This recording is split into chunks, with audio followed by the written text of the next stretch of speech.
Miracles do happen. Patson Daka finally bangs a goal for Leicester City. How are you all doing? Welcome back to Where Foxes Walk. Hope you are good. We've got a very delighted Tim back with us, 2 on the bounce, and everything is happy and glorious. But we've got a big court case coming up this week. We're also going to talk about what the owner had to say last week about some changes in the boardroom level. And yeah, are we now finally happy with what Marty's doing on the sidelines? This is Where Foxes Walk. It's 15 to 20 minutes of Leicester City chat. Do drop us a subscribe. You may look at it and think, wow, this is a very good channel. Well, it's only been going for 8 weeks, so we'd be very grateful if you could hit the subscribe button and give us your thoughts in the comments below. This is Tim. What was the describe the atmosphere in the stadium, Tim, when that Daka goal hit the back of the net? I think obviously election. Everybody in the ground was absolutely elated with the goal. I mean, obviously Patson Daka has had a lot of doubters, and quite rightly so. But I think everybody, certainly sort of around where I was sitting, was relief for him, and sort of glad that he'd got on the score sheet. And like you say, miracles do happen, as we've proven as a club before. Yeah, should he have had another one as well? Is he? Yeah, definitely, and I think you'd probably argue the point when you see the chances that he had, that actually the chance he missed was probably the easier one of the two. So yeah, he should have been on the score sheet again, and at the time it would have been a key goal to put us 3-1 up in the game, and it would have definitely relieved some pressure as well. So bit of a frustrating one, but look, just happy he scored, not gonna lie. It's a massive week for Leicester, isn't it? We've got Southampton and Sheffield United games to come, more on those in a minute, but we've also got this court case where we think we're finally going to find out about the points, or the proposed points deduction. Of course, I think there's still appeals to go, isn't there, and everything. But what do you suspect? Listening to people in the pubs and your own opinion on it. What do you suspect we're going to hear this week? I think everybody that I've spoken to is pretty much of the same opinion. Is that look, something has happened. Everybody seems to be in agreement that we've broken the rules in some way or another, and are resigned to the fact that we are going to be penalised somehow. I think the main kind of talking point really is kind of what that is going to look like, that penalty, whether it's going to be a smaller points deduction, whether it's going to be a larger points deduction, and then we're going to get the book thrown at us, sort of perhaps on the back of wriggling out of a possible deduction previously.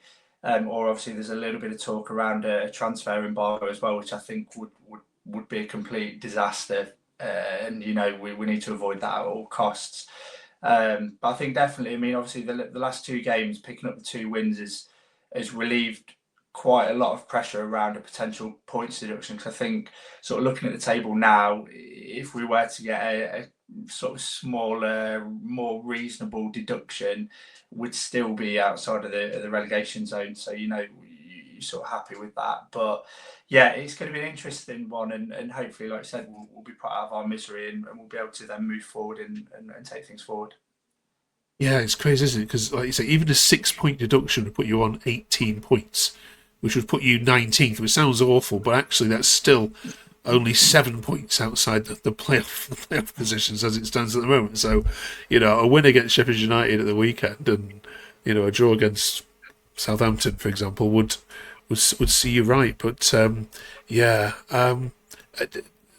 when it's happened to other clubs, there's been a sense of injustice and unfairness about it. Do you think that because it has happened to other clubs now, that fans are more kind of resigned, going, well, okay, fair enough. If we did overspend, it's all about what timing, isn't it? It should have been applied in, because there was some fans going, well, if it had had it last year, it wouldn't have made much difference. But what's your understanding of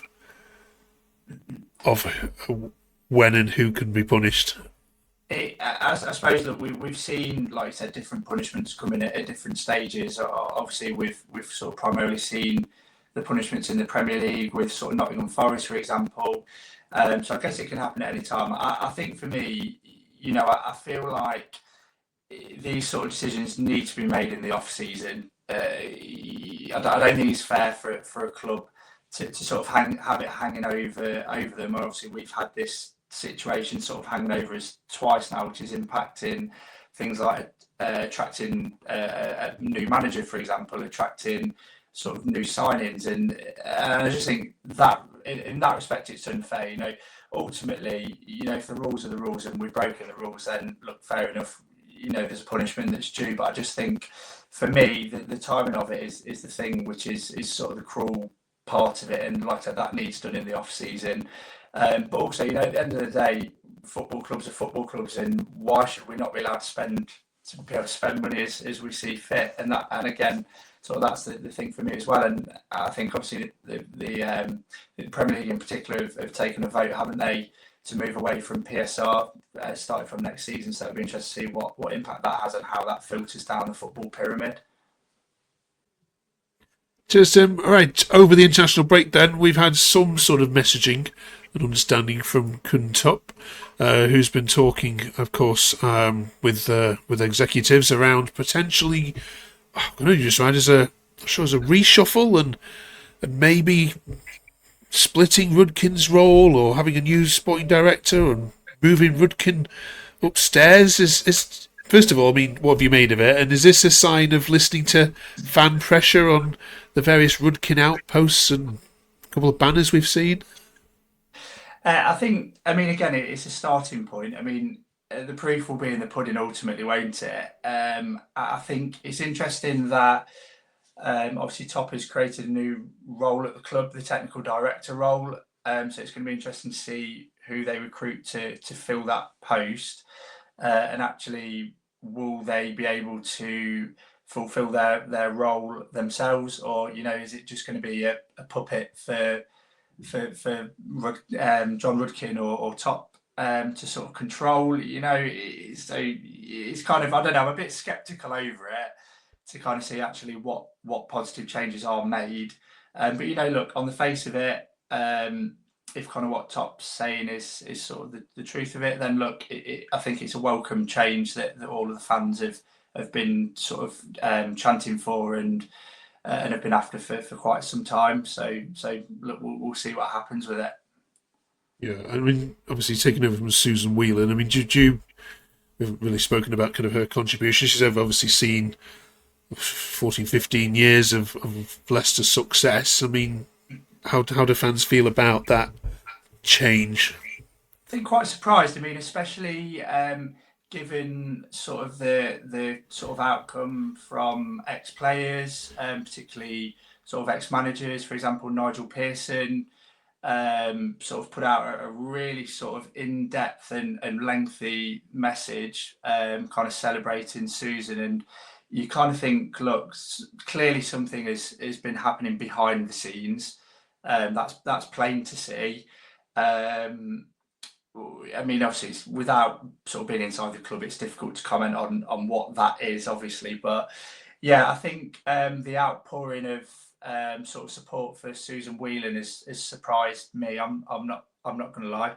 And yeah, again, is that the person really that the fans wanted gone? No. Obviously, that man is still at the club, Mr. Rudkin. And I think until he goes, those chants are going to continue, aren't they? So yeah, like I said, it'd be interesting to see how the technical director role works and what impact they are going to be allowed to have on sort of the playing staff. Because evidently, we've got some big decisions to make towards the end of the season with a lot of players out of contract. And that's a situation that needs addressing pretty quickly, especially with the January transfer window approaching. We're doing the A to Z of Leicester still to come up to letter F, so get thinking on that. I think there's probably only one obvious one, but we'll get to that in a second. So Southampton then, by the time this goes out, you've played Southampton. I mean, last year in the Premier League, of course, the gap between you would say you were by far the better footballing side and you had a chance of staying up, had you not appointed Van Nistelrooy, but that's a debate for another day. Do you see the gap between yourselves closer than it was perhaps in the Premier League? Do you mean, obviously Tuesday will tell us a little bit more, but where do you think you are in terms of squad values and the potential to go back up? Well, I mean, up until sort of going into Southampton's game this weekend, I would have said for certain I thought we were in a much better position, even given the struggles that we've had this season. Obviously, Southampton had a fantastic result yesterday on Saturday. Sorry. So yeah, that's kind of put a little bit of doubt in my mind, because I was sort of thinking, actually, even though we've been struggling, we'll perhaps get down there and I'd be confident of us getting a result. But I think Southampton have showed that actually, look, they've got some fight in them, and they have got good potential. But I don't know. I'd still like to think that on paper, if you look at the two squads side by side, I would still like to think that actually, our squad is in a much better place as it stands. Whether either team are capable of being promoted from the division, sorry, I'm really not sure, because I think there are some very, very strong sides in the league this year, and also, I mean, sort of as you said earlier, Mark, the league is wide open, isn't it? In terms of the kind of points difference between the playoffs and even the relegation zone, it's really, really minimal. So I would like to think going down Southampton on Saturday, given the run that we are on now, we've got a good chance of getting a result and at least a point, if not more. Okay. Right then, Ace said, if you've been following us, then we're up to letter F this week. Any player, any historical thing in Leicester's past, which of course needs to go in here. Tim, for you, this has to be. Well, I mean, it's got to be Filbert Fox, hasn't it? If there's been one kind of long-standing figure in our club that's been there through thick and thin, the embodiment of Fox's never quit. It's got to be Mr. Filbert Fox for me. Others would say Filbert Street, of course, as well. I mean, were you? Yeah, I know you. I take you ironically at your word. Filbert Street for you. Memories. How old were you when you first went to Filbert Street, and do you remember your first game there? Yeah, so yeah, a very young boy. I mean, I remember sort of going down there Monday night football. They used to do family night football down there. So no, yeah, I've got remember going down there the first time. Although sort of more consistently, obviously since we moved to the new ground under the different sort of Walker Stadium, King Power Stadium, what have you. But no, yeah, remember fondly Filbert Street back in the day. Yeah. Do you miss it? Just is the where's the atmosphere better? I think the atmosphere is always better at the older grounds, isn't it? This sort of you've got this sort of history around you, haven't you? And whatnot. But no, yeah, I think atmosphere-wise, definitely Filbert Street over the King Power for me, especially at the moment. Right. Let us know your Filbert Street memories in the chat below. We'll read some of these out next week as we move into letter G next week. Right. Thank you very much, Tim. We will, of course, be reviewing the Southampton game and the Sheffield United game, of course, on this channel here next week. Thank you very much for your company. Thank you very much, Tim. We will bid you farewell and see you in 7 days' time. Have a great week, everyone. Great to have the Championship back.